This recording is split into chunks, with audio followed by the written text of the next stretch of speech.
can wrap up this whole transgender deal. I was going to make 3 videos. This is my second one.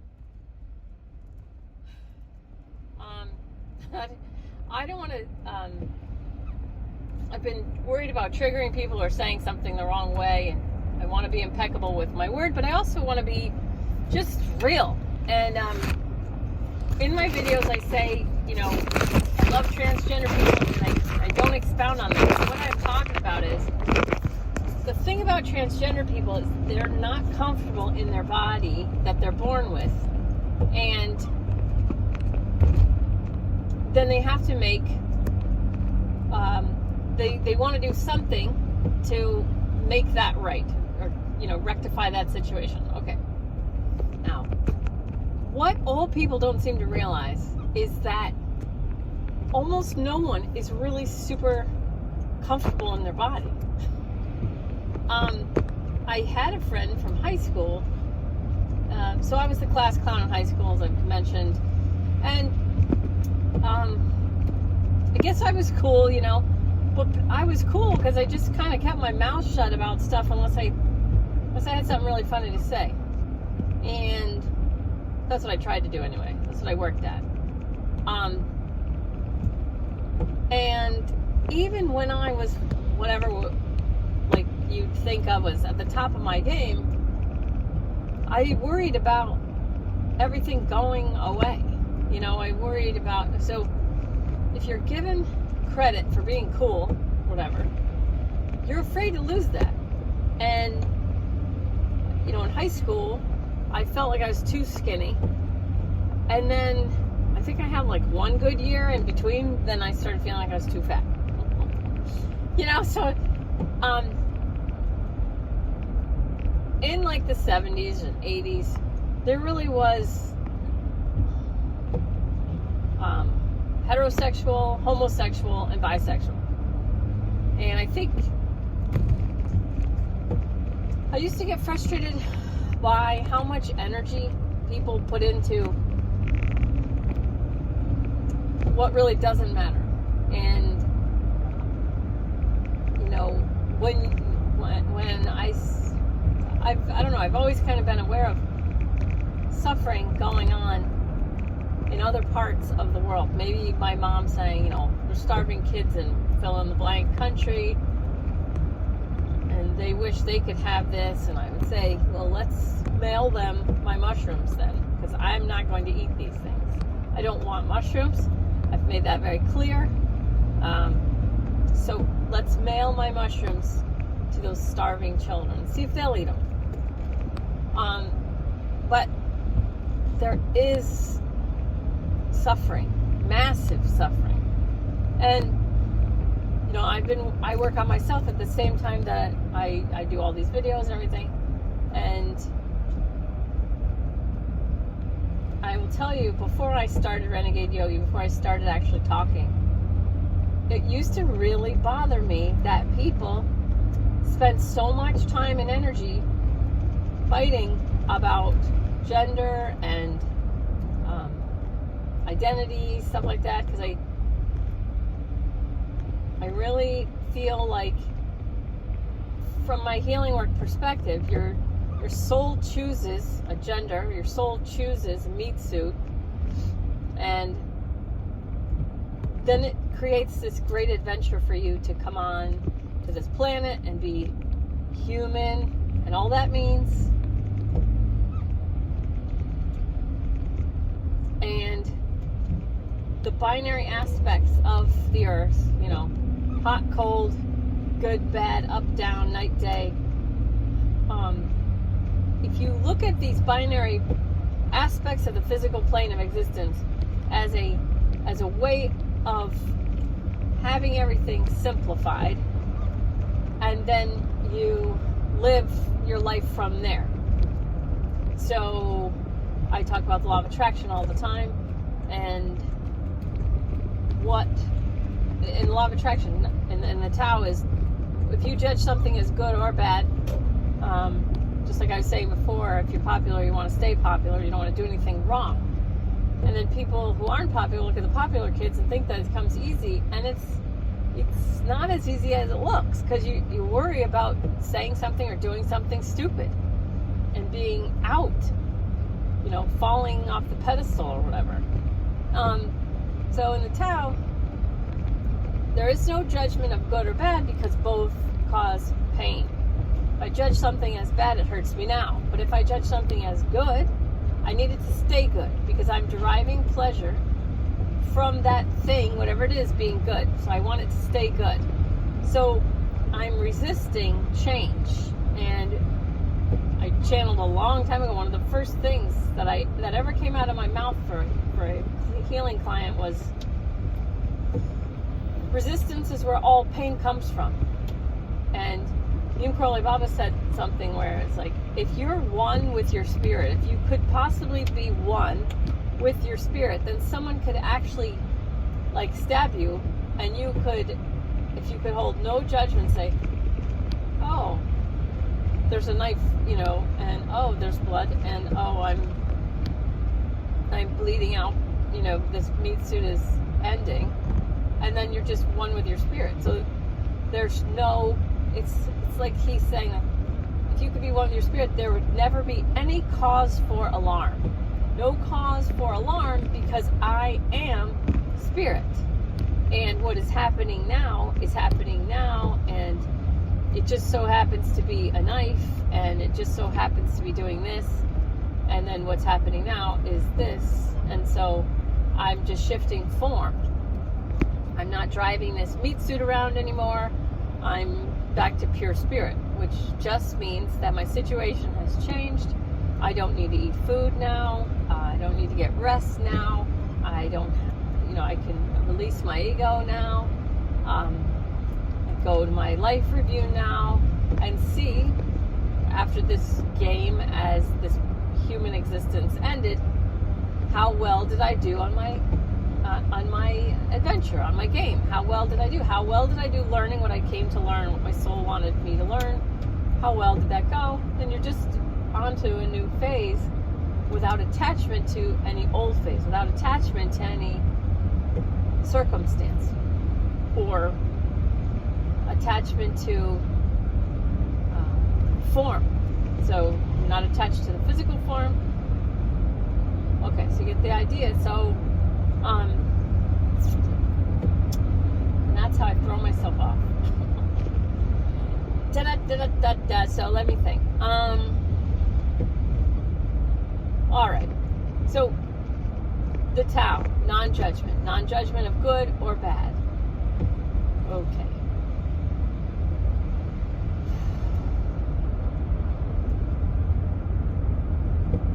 It seemed to me, and this is going to be my younger self's perspective, but it's the fastest way to get this concept out.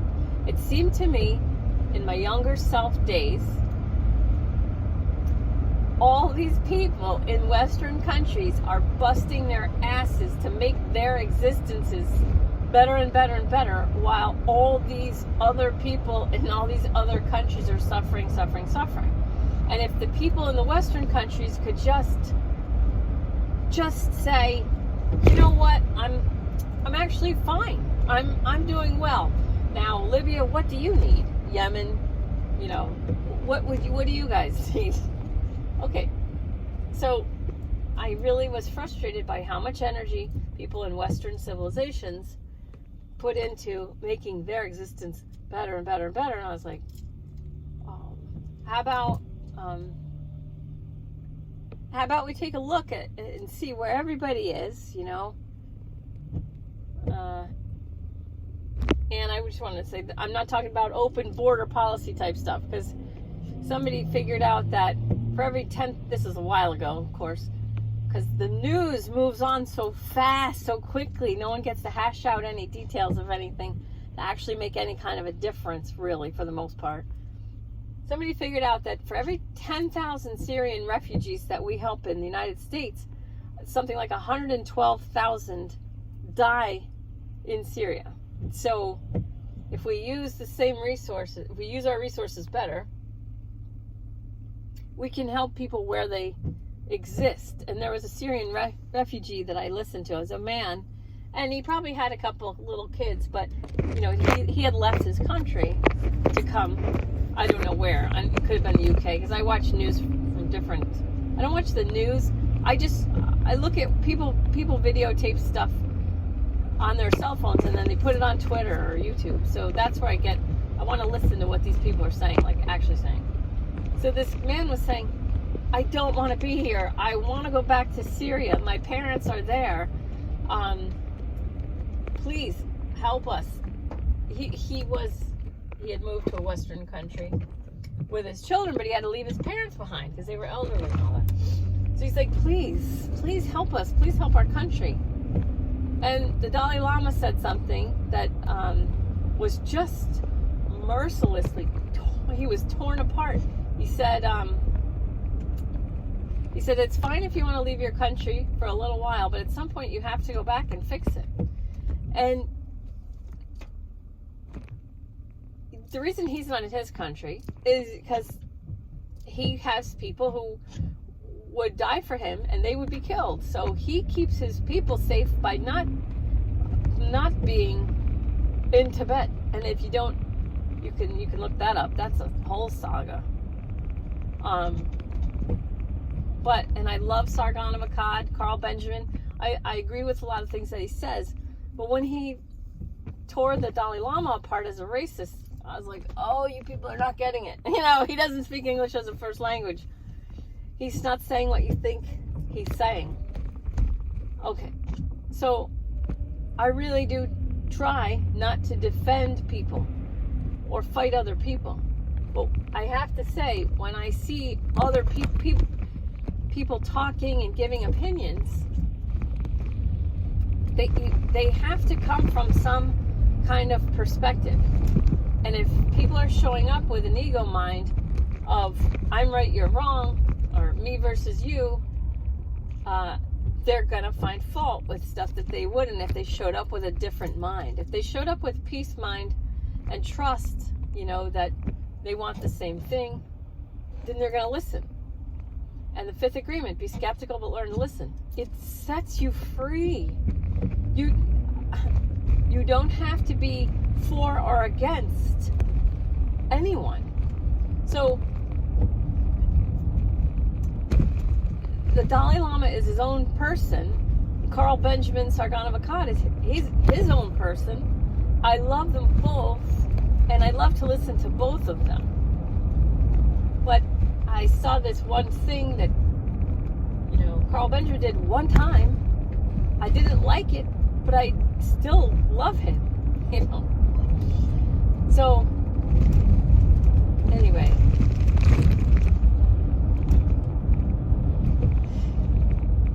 If you start from a starting point of I was born and now I'm supposed to be incredibly happy every second of every day, my entire life, and I'm not supposed to experience any adversity whatsoever, not a stitch. I'm supposed to be perfectly happy all the time. If you start there, if that's the beginning, if that's the story that you start with, you're screwed.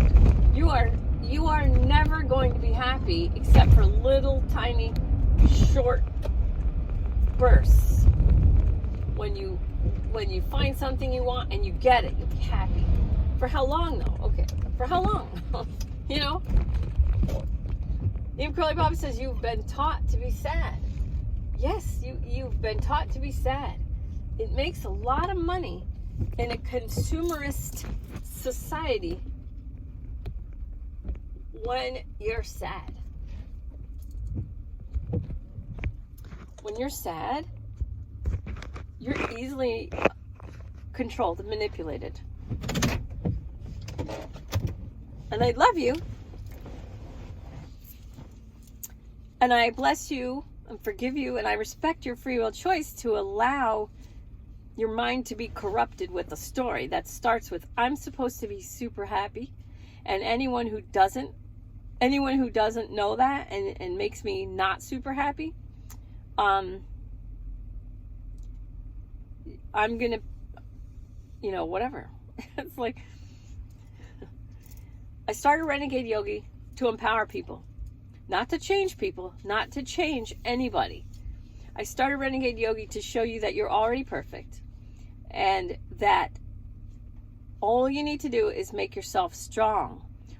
And there's a choice between victimhood and empowerment. And if you choose victimhood, that's a valid choice.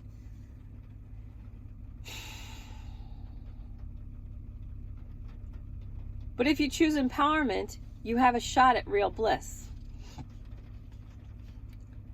So,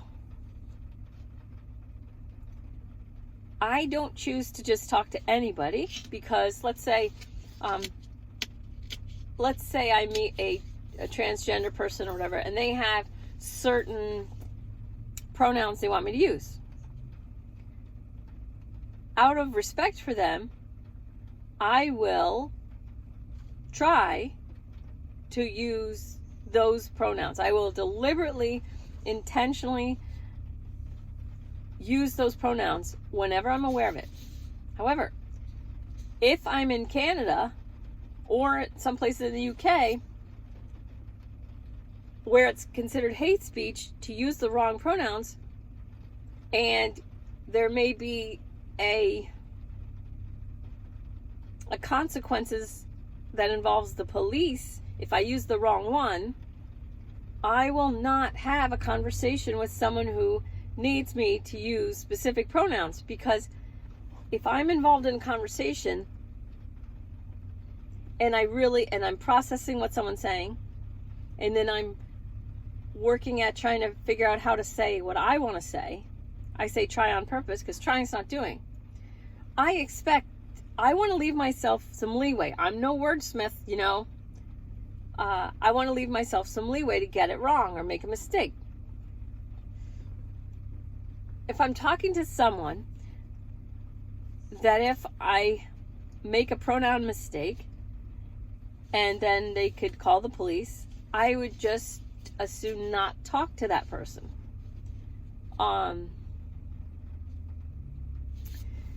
So people think they're fighting for this. It's like, I call it fake empowerment, because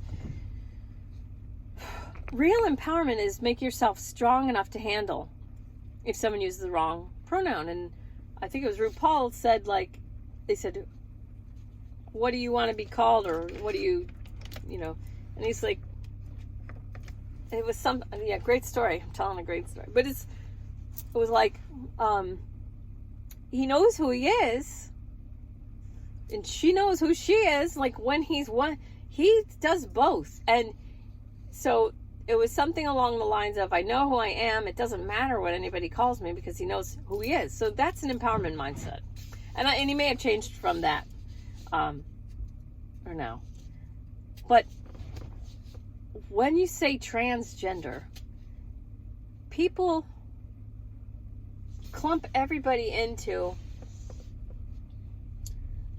one chunk. And it's a little hilarious because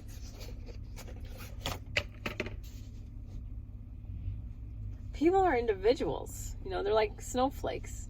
Well, I don't mean like the derogatory snowflake. I mean like the uniqueness. Sorry. I guess we're all snowflakes to some degree, but I had a client who dressed up. He was so this just happened Thanksgiving. My cousin's older than me, and she used the word cross-dresser, and there's two people in our family that were like, and I was like, no, because I have a client that's a cross-dresser, and he calls himself a cross-dresser, and he says when I dress. So when he talks about it like that, that's what he means. Well, he ended up finding someone, a younger person, girl, female, that they used to get high together, and started talking about what he does in his spare time, and she asked him a bunch of questions while they were high, and he said, would you want to see it? Would you want to see it sometime? And she said, yeah, I'd be interested. One thing led to another. And they had a consensual adult relationship where she dressed up as a man and he dressed up as a woman. And, he spent thousands of dollars on this. But he was a man during the day. And then there was a name, his female persona had a name, and he was a loving, interesting person who had, and like, when I have healing clients, they're really impossible for me not to love, really. But these situations are so different. But the punches don't line up with the people who are trans and who are fighting. And I love Taylor Swift's song, You Need to Calm Down. But she's talking about people with signs, and she's on the side of trans people, and she's got all these very famous people in her video, one of her videos, and that's all great. But who she's fighting against, like, I don't think trans people realize really how much so many people just don't care who they're sleeping with. But there's a thing happening so they're looking from their angle, they're looking from their side of the equation. But the people that they think they're fighting against these conservative Christians. Yes, there are those people. But there's other people that just don't want, they're fine with what consenting adults do in their spare time. Consulting adult relationships, fine. But it's really moving to a different spot. There is, my son had my son's 11th birthday, and I know this is one story, but at my son's 11th birthday party, one of the girls started a conversation. So 11th grade, 11 years old, what was that? 6th grade. She starts this conversation. She doesn't know, I don't remember if it was what gender or what's sexual. She was trying to talk about sexual identity at 11 years old. And she was making the other 11-year-olds very uncomfortable. So, really uncomfortable. They were like looking at each other with big eyes, and she's starting to get really into it. And I said, hun,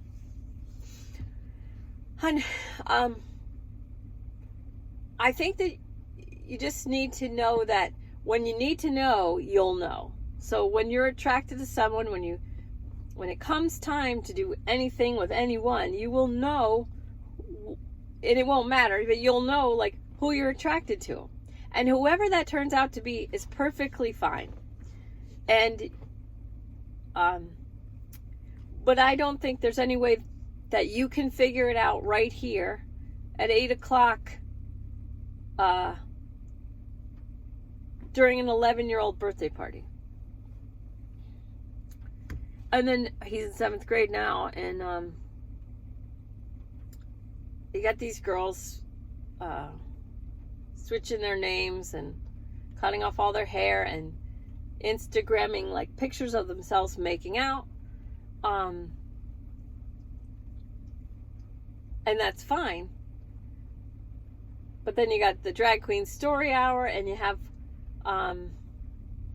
they're really, there really is a push for children, young kids, to try and figure out what they are, try and figure out what you are. And what I love about the transgender people and the movement and the people who are like sharing their stories on YouTube are just amazing. My favorite one, I think, is, well, no, I'm not going to say that. No. Sorry. I really, because they're sharing such personal details, and they're doing it from a place of love, and everybody just wants love and to be loved.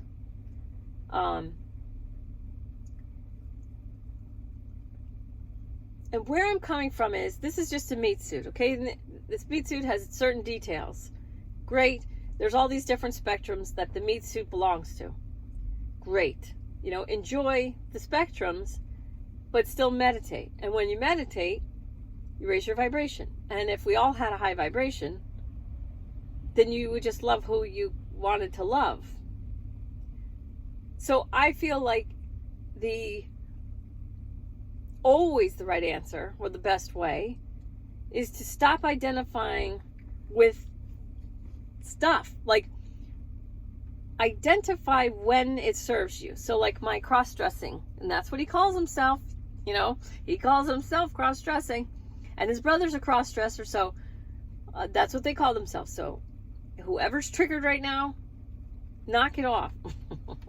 No. So this person, he identifies as a regular heterosexual man during the day at work, and at night he identifies as something else. Now that is someone who can play on the spectrums, and I feel like, and he's not hurting anybody, and the way the whole thing started with he's older, but the girl who he started messing around with was still over 25 years old. So it was a consensual adult relationship. By taking heterosexual, homosexual, and bisexual, and by making it so confusing, and then creating a whole new language about it, 71 new pronouns. I'm not going to learn those. If I meet someone, they say, call me Z or Zer, okay, I may get that wrong. Is that a problem? Yes, it is. Okay, then it's probably better that we don't speak, because I don't want to hurt your feelings. So I'll do my best. But, so that's just how it goes. But you got these people who, their lives are completely different. Like the people in my family that get so triggered, they don't have children. They're just up to date on all the new lingo, and you're not allowed to say this anymore, and you're not allowed to say that.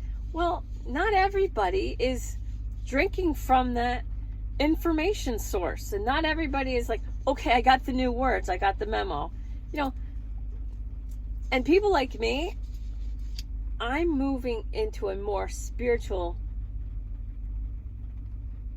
spirit-directed life. So that means,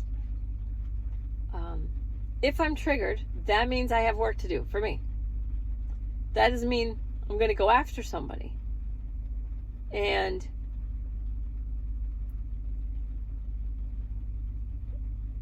when I get upset by things, and I really do, I got upset that Tom Hanks is playing Mr. Rogers. Why? How come the person that came out against Tom Hanks isn't believed? I don't understand. Just because she was young? So that bothers me. So I have work to do there. And now I can't even, I don't want to be part of the cancel culture, but I'm not going to go see that movie. And I love Mr. Rogers. I feel like Mr. Rogers helped shape and form my personality. Mr. Rogers loved children. And oh my God. And I just feel like such a smack in the face.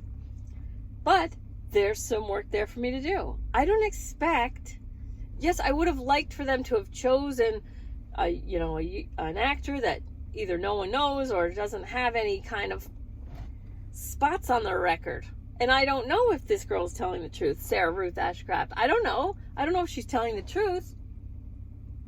She could be lying, or she could be wrong. I mean, she might be telling the truth, not lying, but she could just be wrong. It wasn't Tom Hanks, it was somebody else.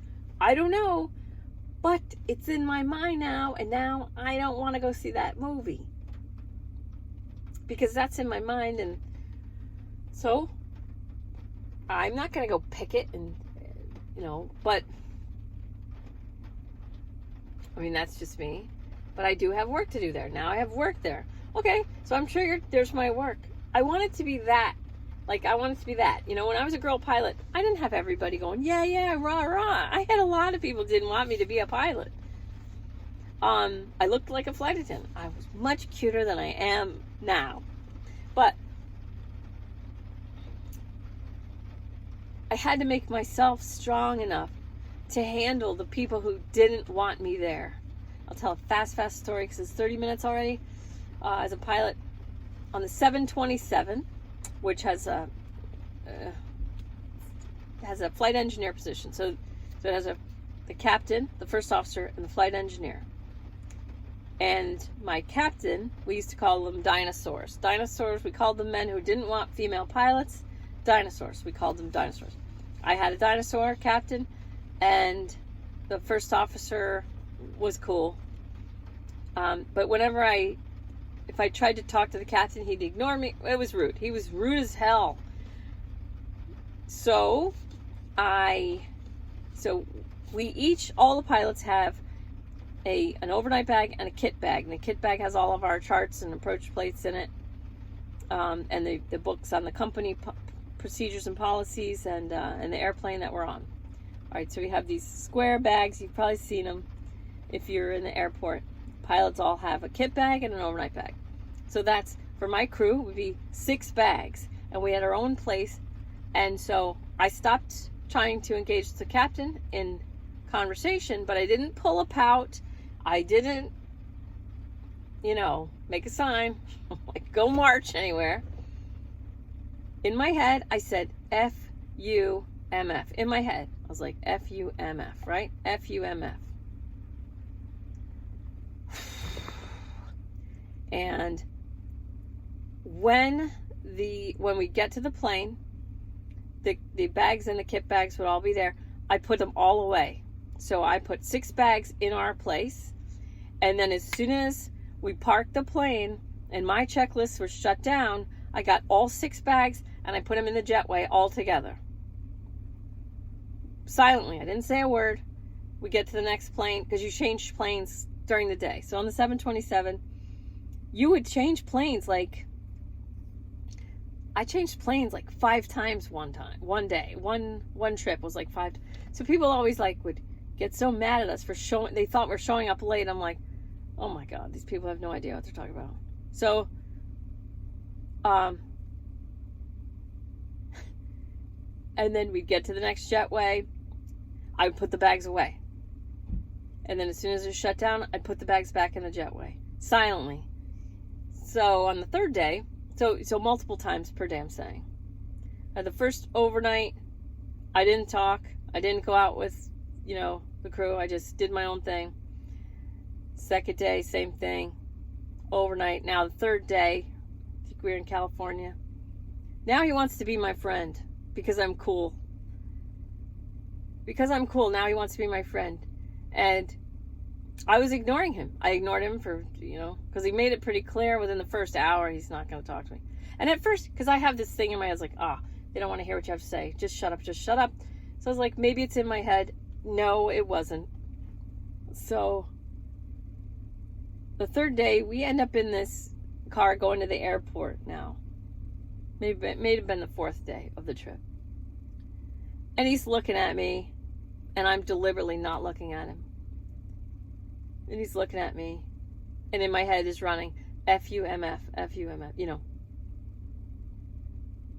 And he goes, he didn't even know my name. You know what you are? And I look at him and I'm like, what?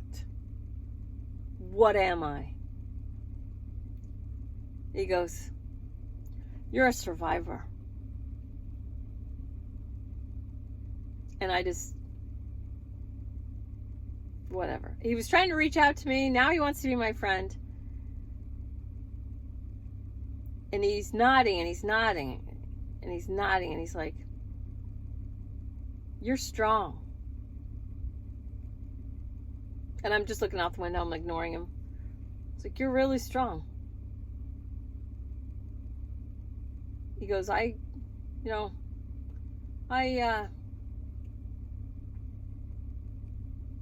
a lot of respect for you. and I look at him. Okay, so this is a long time ago, but I look right at him and I go, what are we, fucking friends now? And I look back out the window. It's like, no. So that was one time.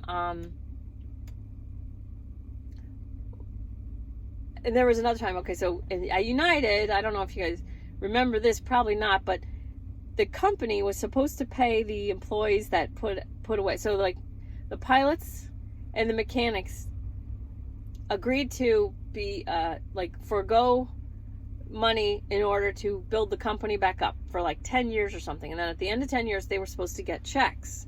And a lot of guys were planning on retiring. But the morning that they were supposed to get their checks, the USA Today said, United Airlines buys US Air. That's how those pilots found out. Was the USA Today, or some paper, that our company had bought another airline. And so those people, pilots and mechanics, weren't getting their checks. That's how they found out. And some people were counting on it, really counting on it. So we did this thing called a slowdown. We still showed up to work, but we just went slow. And it was pilots. I swear to God, I met the funniest human beings on the entire planet as a pilot. I met the funniest freaking people. And like, I'm not flying anymore right now, but oh my God, I have enough stories to last the rest of my life. Okay, I'm gonna hurry up. So during the slowdown, people were pissed, and they didn't care that, all these people, mostly men, were screwed out of, oh my God, tens of thousands of dollars, just screwed. And I was flying with this pilot, this captain, older guy. Almost all of them were. And we're eating. So he's got a chili dog, and I think I had a McDonald's fish sandwich, And we're sitting there, we're eating really quick between flights. So we had one flight, and we're moving. We have to go to a different jet, and we're eating. And this woman comes up. I learned so much in this. Okay, I have to share this story because I learned so much. But this woman starts screaming at us. She comes up to us and starts screaming at us. How dare you go on strike? Da, da, da, da. And I go, we're not on strike. We have our uniforms on. We don't have signs. We're not. And the captain looks at me and he goes, like Carla, like, don't even. Like, it was like, it wasn't dismissive and it wasn't condescending. It was like, Carla, don't even. Just let it go. And he's eating his chili dog. And I'm like getting pissed because she's screaming at us, like screaming. And I keep trying to answer her, like set her straight, like tell her what's true. No, we're right here. No. Do you know that the company? And again, he's like, Carla. And I was like, oh my God. Oh, I think I was 30 years old. And I was like, oh my God. She's like screaming her head off. And he's just eating his chili dog as if she's not there, but he's looking at her and he's listening to her and he's letting her talk. And I'm like, oh my God. You don't even know what you're talking about.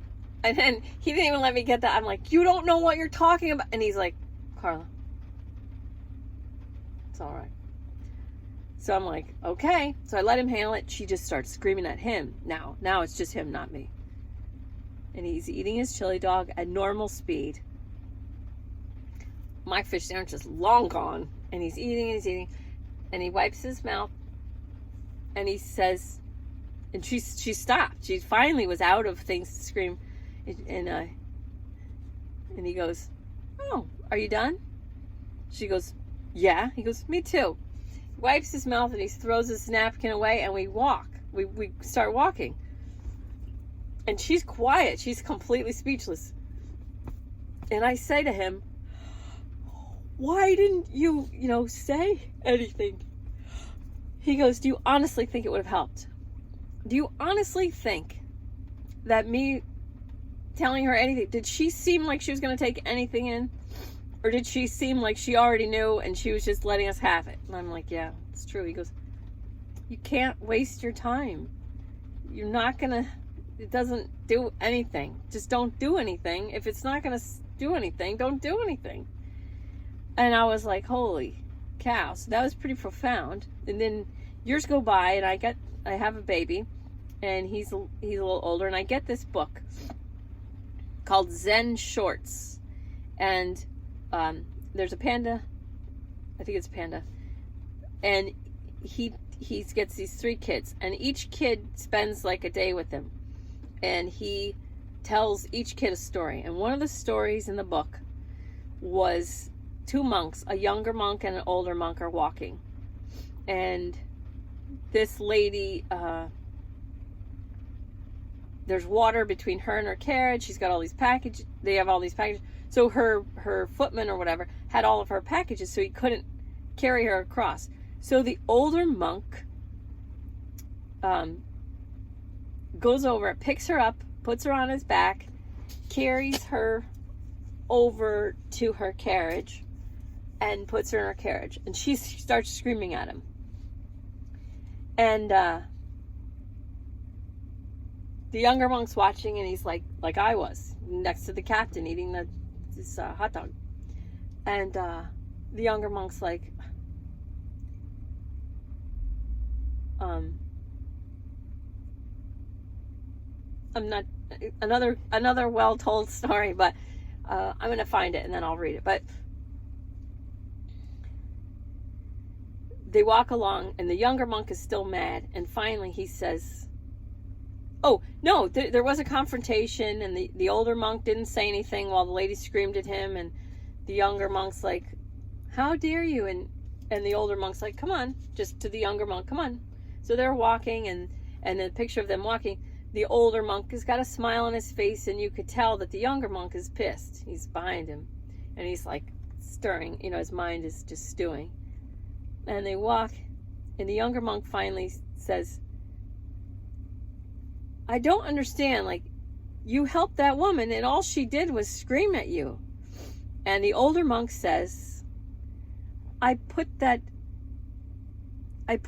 woman down hours ago. Why are you still carrying her? And then, so that story, that's one of the stories that set me up for looking into Zen and Zen practices and stuff. So I know what I do is not for everyone. And I know that some people like to get mad. And I know that some people like to feel like a victim. And I love the transgender community because you have people in it who feel like victims and are speaking about that, and they're telling you from their victim mindset.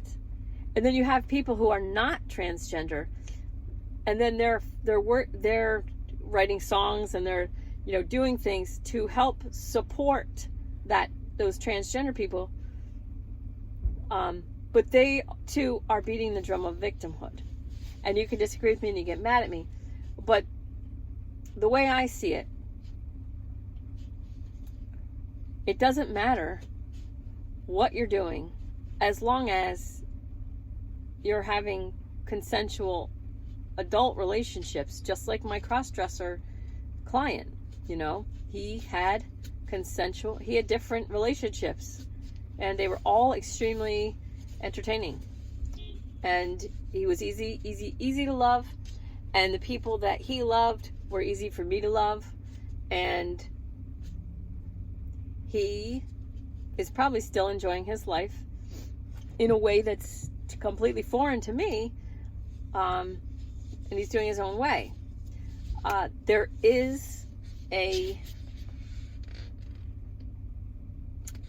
muddying of the waters these days, and there there's conflation happening. And what I mean by that is there really is a pedosexual movement. There really is. There's a woman that did a TED Talk, and she was trying to make us feel sorry for poor Jonas because he's a minor attracted person, which is a MAP, M-A-P, minor attracted person. And there are people on YouTube saying, who says sex with children is bad? And I shared a blog on my Renegade Yogi page. This guy had written, you know, he says, it's not bad. I want her to feel good too. I want her to feel good too. And the her he's talking about is a 3-year-old toddler, is a 3-year-old girl. And the gay people that I know have relationships that are almost the same as the heterosexual couples that I know, married, together, whatever. So gay and straight, those relationships are so similar. And then bisexual, I know bisexual people too. George Carlin said a funny thing about bisexuality. But when people need to create more letters, I feel personally they're moving in the direction of identification. Identification is moving toward ego, not toward soul. And that's a fine way to go. But if you are in the LGBTQIA plus movement, please look out for the pedosexuals that are trying to take your movement and expand it to include minor attracted persons and pedosexuals, because it is happening. And I don't think it's fair that you people have to look out for that. I don't think it's fair at all that you are having your pride celebrations and there's people coming with this agenda. I don't think it's fair that you have to look out for it, but it's just the way it really is.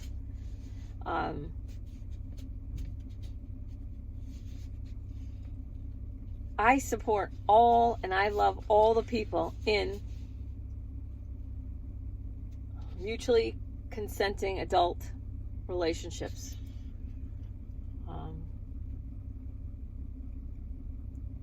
And I firmly believe, I don't like weighing in on world events.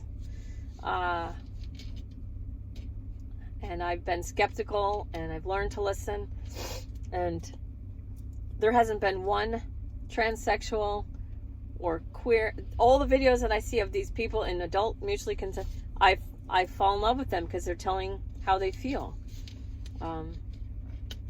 But some of the people freaking out are not overly religious conservative Christians. Some of the people freaking out are pointing at the pedosexual movements, and they're looking out at the sexualization of young children. So another thing I did, I don't agree that carbon dioxide is pollution. Pollution is pollution. There's a lot of ways we can go. I'll do a video at some point about like how we're wasting the crap out of our resources, and we could really do a lot better, and everybody could work a lot less. Whoa. Okay. But carbon dioxide is carbon dioxide. It's tree food. It's plant food. They pump it into greenhouses all the time. There was a couple that killed themselves, and the guy was, because they figured it out at the tender young age of 32 and 15, that they exhale carbon dioxide. Now, suicide is, I respect people who commit suicide. It's totally fine. That's not the issue. They just figured it out that people are freaking out about carbon dioxide. But this couple, she was 15 years old and pregnant by her 32-year-old boyfriend.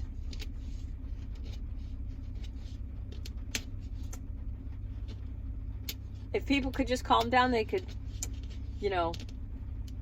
it's not the end of the world that all these people are coming out. It's pretty good. Actually, it's good that they're coming out and they're saying, look, love is love, and love is ageless, and they're really doing this.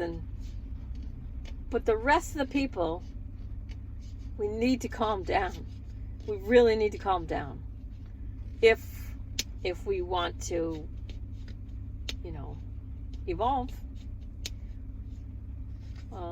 But I'm going to, whether other people do or not, I'm going to keep on working on my own evolution and teaching my children and training them, Be impeccable with your word. Don't make assumptions. Don't take anything personally. Always do your best. Be skeptical, but learn to listen. Bless all, forgive all, respect the free will choices of all, and love all. And raise your vibration. If we all raise our vibration, if we all work on raising our vibration, we raise the vibration of the planet, pollution goes down, crime goes down, sickness goes down. The more calm minds there are, and the more empowered people get, the more people will be able to have conversations. And the more they can have conversations, the more we can fix everything. And when everybody that's left, people that are left alive, learn about the law of attraction, raise their vibration,